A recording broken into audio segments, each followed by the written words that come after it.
Hi everybody, it's the Nitty Professor. I'm here with Ember, making a rare sighting. She's the cat who's afraid of our husky dog that my son has. So, she kind of lives here in the basement. Hey Ember, you're kind of in the way, girl. She's very sweet, and I don't really get to spend a whole lot of time with her until the husky dog has moved on with my son, but we make do, and today I thought it would be fun for her and I to address the issue, the fun topic of knitting in public while we are here in a very private place in my basement. So the reason I thought this topic would be fun to address is because I am doing a practicum this semester, and it involves a lot of observation. And of course, I would kind of lose it if I my stitches are falling off here. If I had to just sit there and twiddle my thumbs. It's sort of just not me, the kind of thing that I do. So let's see if I can get this fixed here. Yeah, so fortunately, nobody seems to mind if I knit while I am doing these observations. So I feel blessed in that regard, and I thought it'd be kind of fun to share some of the progress that I'm making, hopefully not like totally undoing here, on my socks. So as you know, I'm kind of a big sock knitter. And part of the reason is because socks are a very portable project that I can, guess what, knit in public. So, there the dogs go. They're going nuts over there. Doggies! But in any case, I think this toe was probably about, an inch long the other day, and now it's this long. Literally, I'm a slow knitter, but when I'm just observing, I can, obviously I'm not just really focused on the knitting, but I can make a fair amount of progress when I'm, watching. And it keeps me focused. And let me see, what else have I made some progress on? All these are sort of neglected socks. This, I should tell you about the yarn, shouldn't I? I don't even have the label on this one. No, I think I lost this label. Some of this yarn has been around for a while, and I'm like finally starting to knit on it. But I told you about this yarn recently. So this sock has also grown a couple of inches. This was yarn that my daughter gave me. She bought in Scotland. The green, the toe. So I only have 500 grams to work with, so I'm supplementing it with toe and heel yarn. But in any case, this is a beautiful sock yarn from Scotland, and I have these really small bags. I got this one in Copenhagen. And hey dogs, quiet. That's why Ember, I think she's way up there now. That's why she's a little bit timid about being around dogs. They definitely scare her. So in any case, small bags. I can fit this in the pocket of a hoodie, walking around the school where I'm doing my thing. Now this yarn, I think I actually have a label, and it looks like this Exmoor sock. This is 100% wool sock yarn, which hey y'all shut up. Jeez Louise. They're playing. It's too cold to go outside. This does have 10% nylon in it. So this is the content. It does have 10% nylon in it.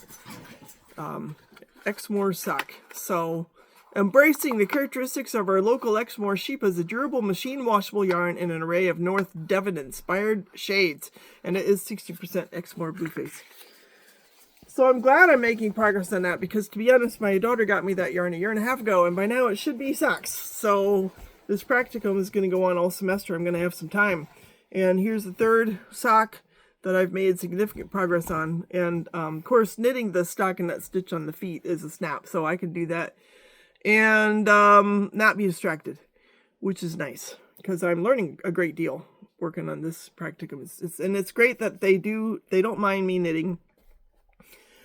In fact, one of the teachers said, yeah, I should be doing some crochet. So yeah, I don't know that I have the label for this yarn handy either, but it's growing. I mean, again, it started, it was, this tall, and now that's probably going on 5 inches there. I do a 7.5 inch foot then I turn the heel. So I may find myself soon, hey, dog, geez Louise, they're going at it. Find myself soon having to turn some heels.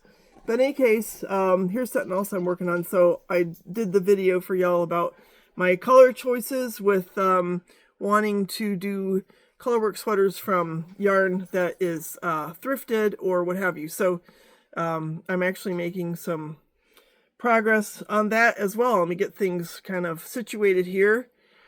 This is the beginning of the ribbing for the sweater that is going to be made of the brown sheep that I showed y'all. So I'm kind of excited about that too.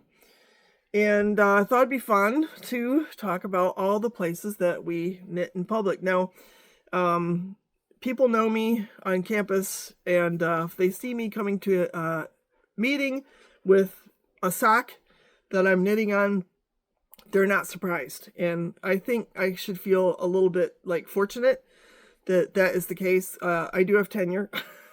So, you know, I haven't felt like shy about my activity. In fact, for a while, our department chair was embroidering, and that was cool. So, I've been cultivating this sort of, you know, sock knitting, staying awake kind of habit for a number of years. And other places that I knit in public would include, well, the park, dentist's office, doctor's office, of course, the airport. That's a big one. Airport, airplane, train, subway. Yeah, anytime I'm riding in a vehicle. I'm trying to think where else. If I've actually knit in like a mall or a store, maybe. I've knit at a lot of conferences. And sometimes it's a bit controversial. Now, I wouldn't bring like a sweater or a big old scarf or some loud colorwork project. Hell, I probably wouldn't even bring this to a conference because it's going to get bigger pretty quick. But socks all the time. I've probably brought a few hats because they're small.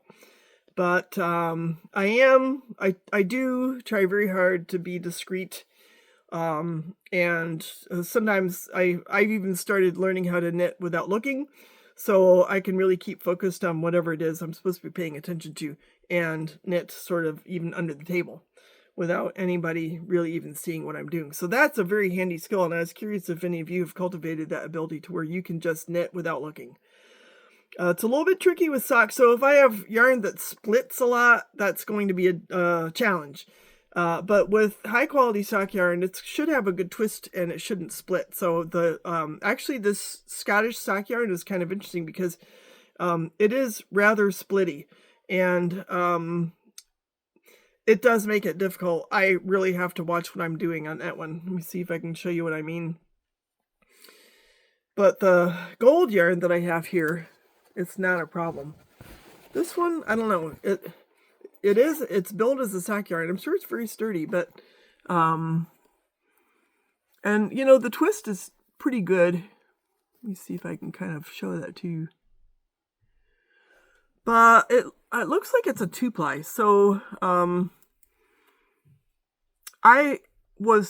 not sure if I'll bring this back to work on at the school because I don't know if I can aim that at the camera.